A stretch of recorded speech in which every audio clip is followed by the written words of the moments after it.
Hi, I'm Wally Chapman.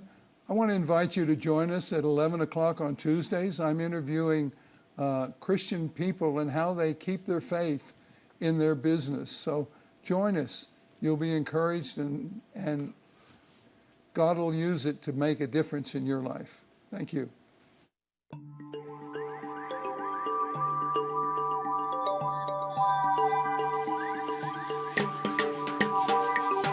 United with Christ. Meet local churches with open doors, serving throughout the Border Valley community and sharing the truth and hope of God's love and salvation. A presentation of Live Christian Broadcasting Television. And now, United with Christ.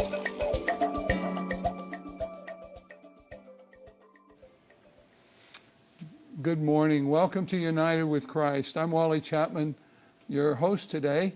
I say that because I've been doing interviews this month with Christian people who are working in the workforce of some sort or another, and how they keep their faith, how they came to Christ, and what they do. And this morning, I have a good friend, Tony Gomez.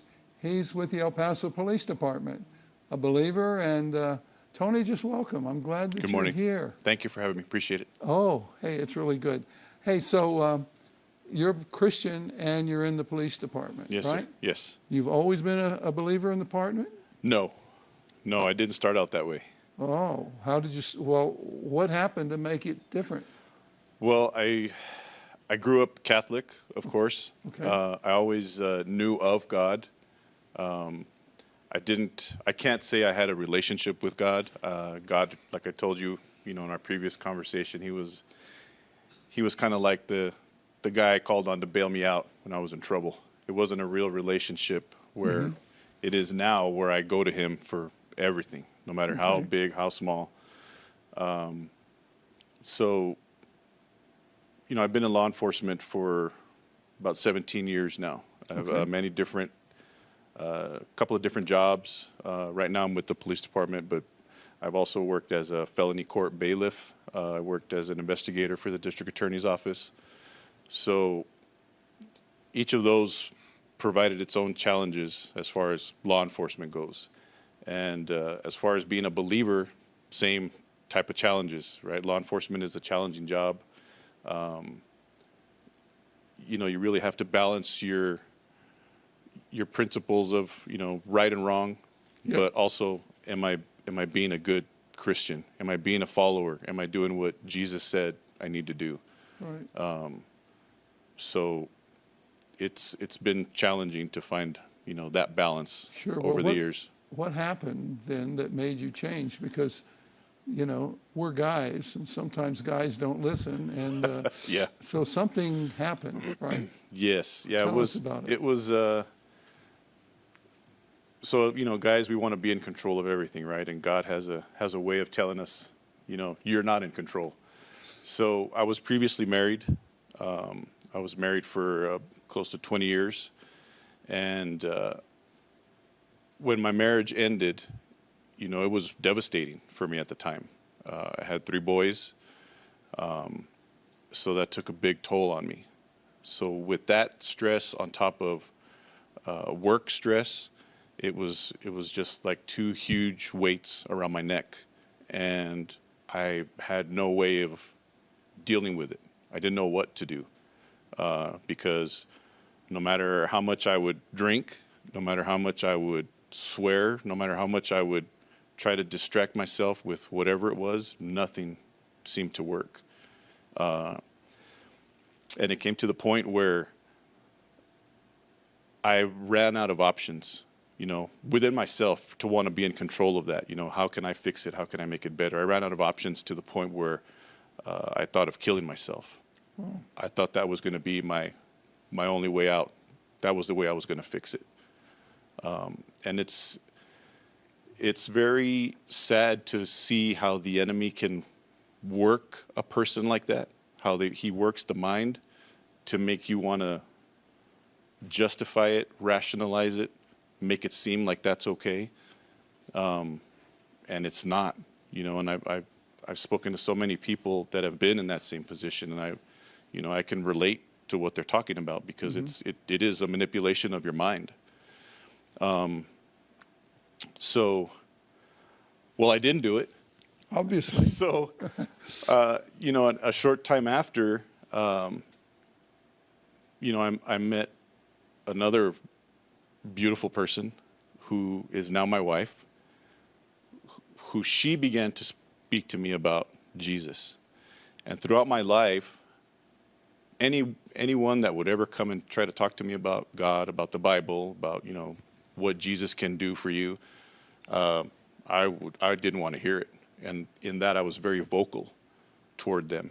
I would tell them to pound sand, as we say, to get lost, to go away. And for whatever reason, God's timing is always perfect. Yep. And so at that moment, I just was able to hear every word she was telling me about it. And it seemed with every word she would tell me, it just pierced my heart and broke the stone and broke the walls that I had put up.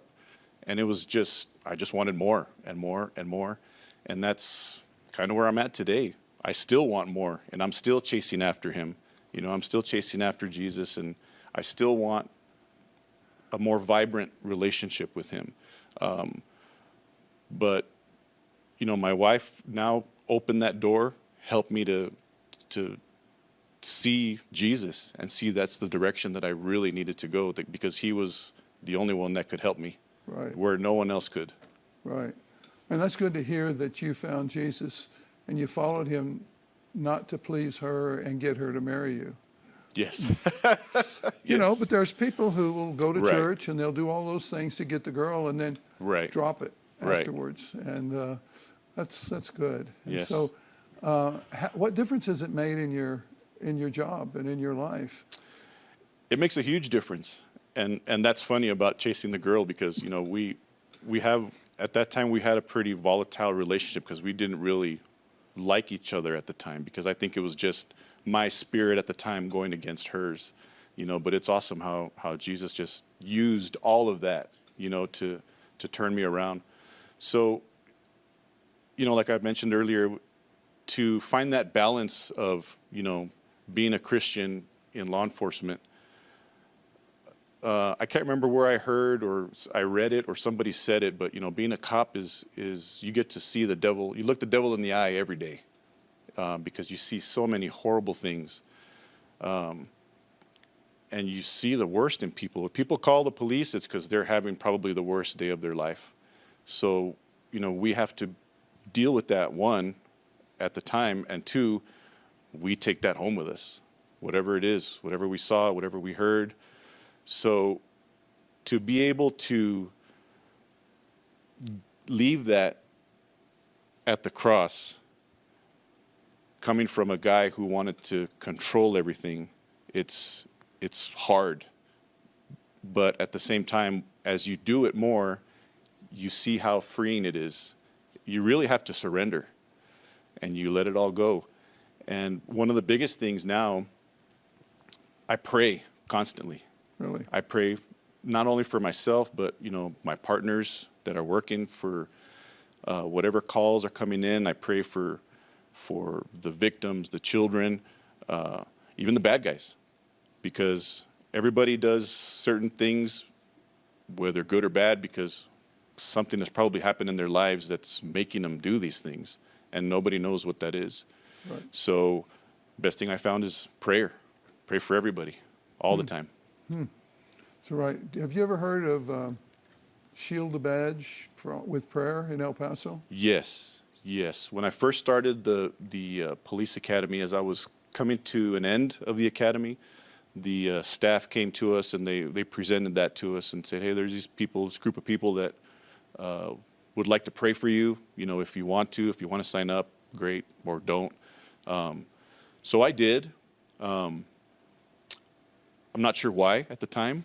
I think, like I said, it kind of piggybacked on my, the way I used God as a bailout. So I thought, well, I'll take all the prayer I can get, whatever, not knowing at the time truly what it meant. Sure. It carries a lot more weight now.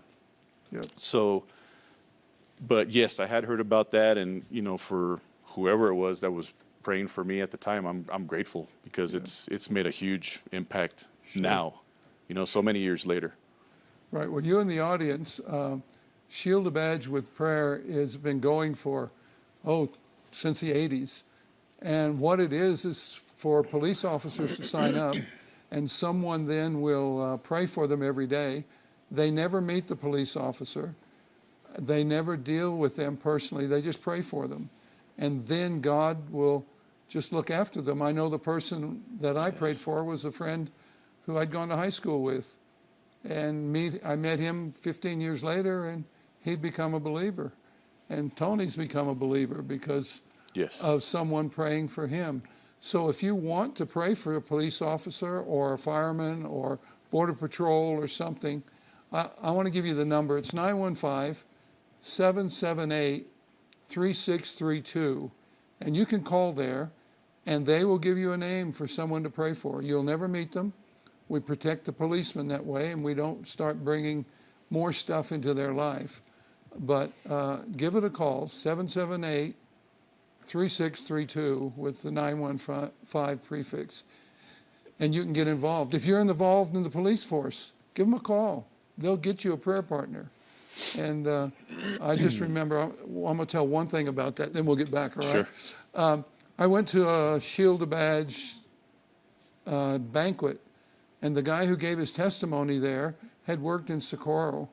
He pulled a man over, the guy for whatever he was doing, and while he's talking to him, the man on the other side of the car came out, put a gun to the policeman's head, and pulled the trigger. He was a sheriff department, and the gun didn't go off. And in El Paso, at certain times, citizens never got involved, but someone came and tackled the guy who was going to shoot the policeman. Mm-hmm. And while they were fighting, the gun went off 3 times. And the man in the sheriff's department giving his testimony, he said, that's what happened. I don't know who is praying for me, but I want to thank you for being involved. Yes. So if you're in the police department, don't be too proud to ask for help. Yes. And if you're a citizen who'd like to help someone, or a fireman or something, give them a call. They'll give you someone to pray for, and you can do it every day. It's amazing what God does with people you don't even know. Yes, it is. Truly is. Right. So since you've been involved and you've had Christ involved in your business or in being a policeman, how do you look at people who are criminals? You mentioned a little bit about how that you pray for them now. Has that changed your heart, or is it just an action? No, it has. It really has changed my heart. Being a police officer, like as you would in the military, maybe you have to conform to the way things are done. They do things a certain way, they talk a certain way. That's part of the job, just as in if you were in the military. So a recurring theme, which is still very much alive and well, is the theme that you come to start to hate people in a sense, because all you deal with is ugliness, nastiness. People want to hurt you, people trying to kill you. It's the worst of the worst, every day. So at the time, I fell right in line with that. I did not like people. And as my wife brought up, I never used to smile. I smile now all the time. And my heart was so hardened to the point where I used to have a T-shirt that said, "Hate keeps me warm." Wow. Okay. And that was just my mentality every day. I did not serve the community with the compassion that I should have, because you always see just the worst of the worst. Made it hard. So now I try to look at it as Jesus would. I'm not a good person. I've lived most of my life as a bad person, and Jesus has forgiven me, and I'm not going to let anyone weigh my sins over me because Jesus has already forgiven me. So I'm no one to hold anything over anybody else's head. all I can do is, if someone wants to listen to me when I talk to them about Jesus, that's great. If they don't, that's great too. As long as I can try to do something, I'm good with that. But, the compassion was a big thing. Prayer was a big thing, just to pray for everybody, all parties involved, victims, bad guys, my partners, that plays a big part. So being alone is one of those things you have to deal with, isn't it? Yes. I mean, I don't know whether the people you work with are very compassionate towards Jesus or not. We don't need to tear them down if they're not.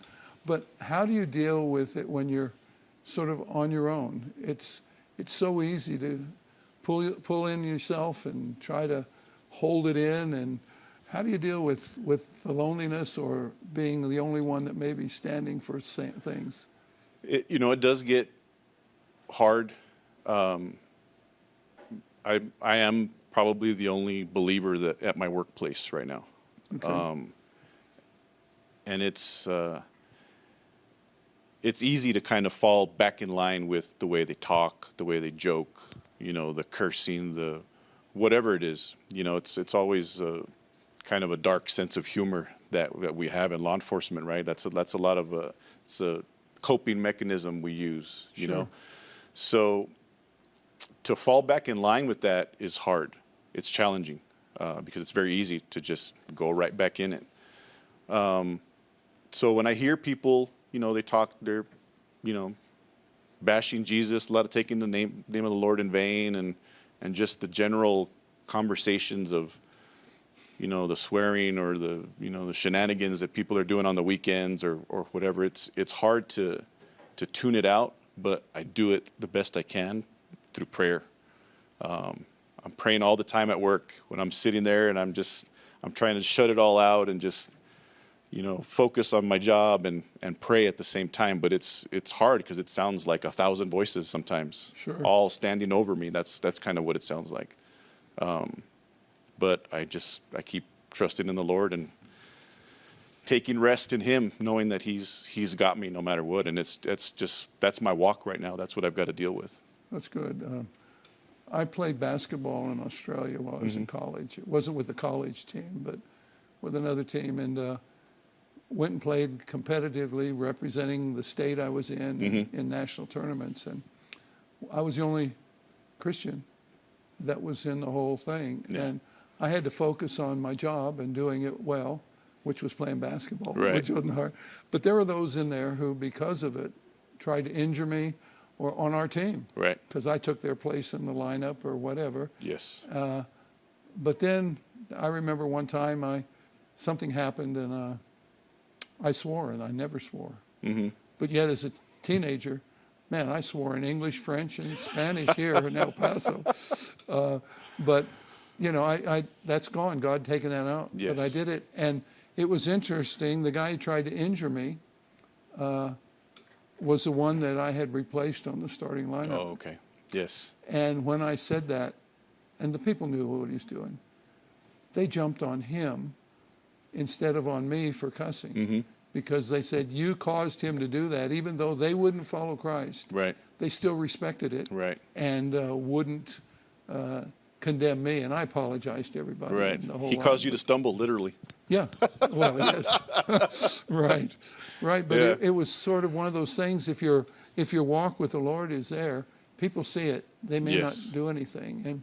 And then playing church league one time here, a guy, after about 4 years playing against their team, found out I was the pastor of the church. And so he came up and apologized to me for cussing in front of me. Oh, yeah. And God sort of always gave me the right words to say in times like that. And I said to him, don't worry. If you're not ashamed to cuss in front of God, don't worry about me.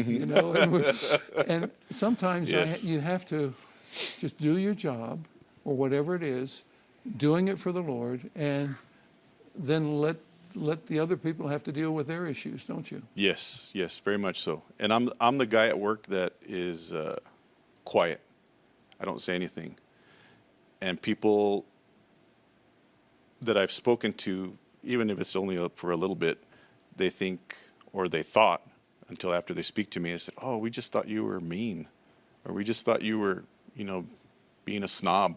didn't want to talk to us. I said, well, it's not that. It's just I don't want to participate in all that.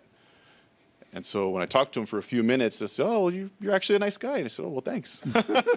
I don't want to participate in all that stuff because I know what it'll do to me. And I know how easy it is for me just to slip back into that. And that's the challenge that I face. So I don't want to do that. Right.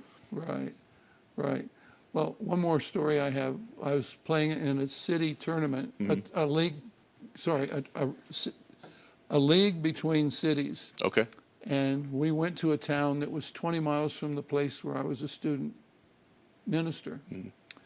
And after the game, they're all going to the RSL club or whatever it is, the reserve soldiers. And they said, you want to come, Wally? And I knew that they drank and they had poker machines and the whole lot there. So I prayed, Lord, don't let anybody see me, because I didn't want to have someone fall. Right. But I thought I should go. And while I was there for 20 minutes, twice, I'm drinking Coca-Cola. I told my grandkids I was drinking Coke, and they thought, drugs, Grandpa? Yeah. So, but twice I shared, they asked me, how are you a minister, and everything. And for 30 people, twice, I gave my testimony. That's awesome. Had I not gone in, Right. but I was willing to, even if my reputation might be messed up by people seeing you go in. Yeah.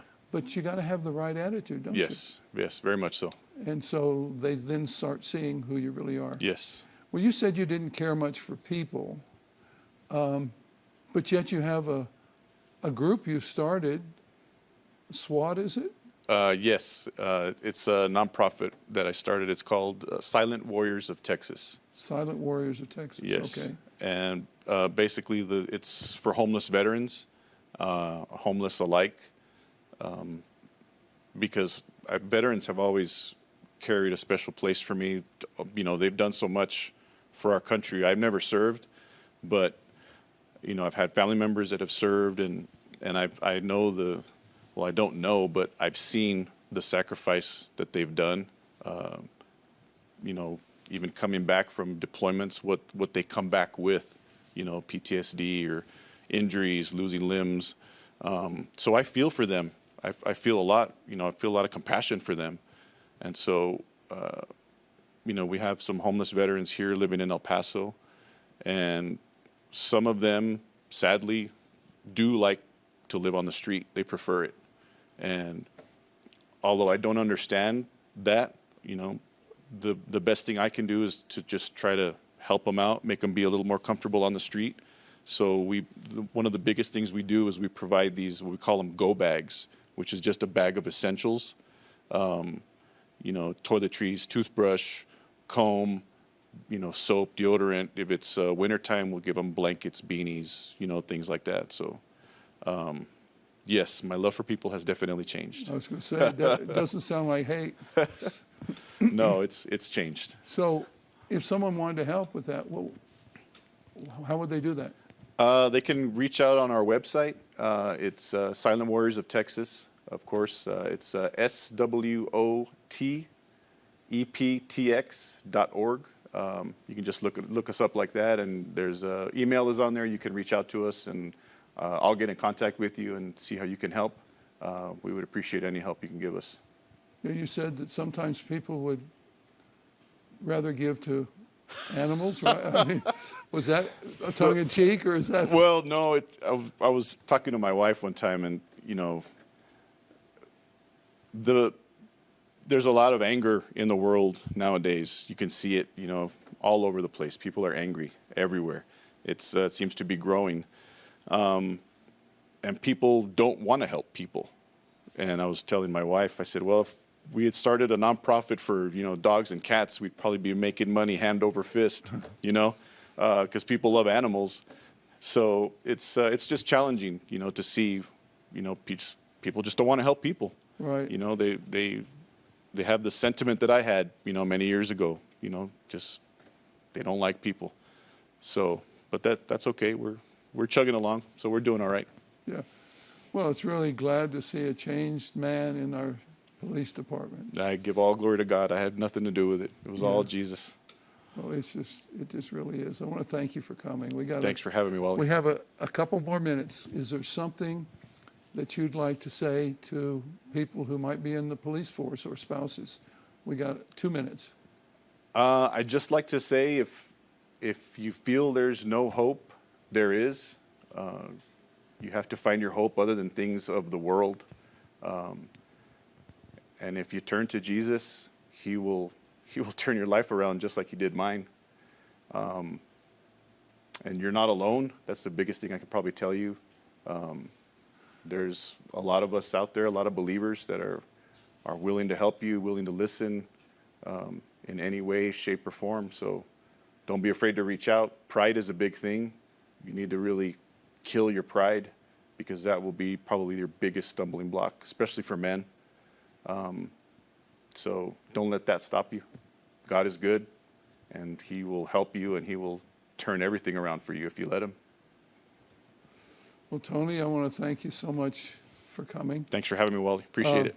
Those of you who are watching, you only got to hear that story because people are giving to keep this station going. And I invite you to become a supporter of KSCE Life Christian TV on a monthly basis, if you will.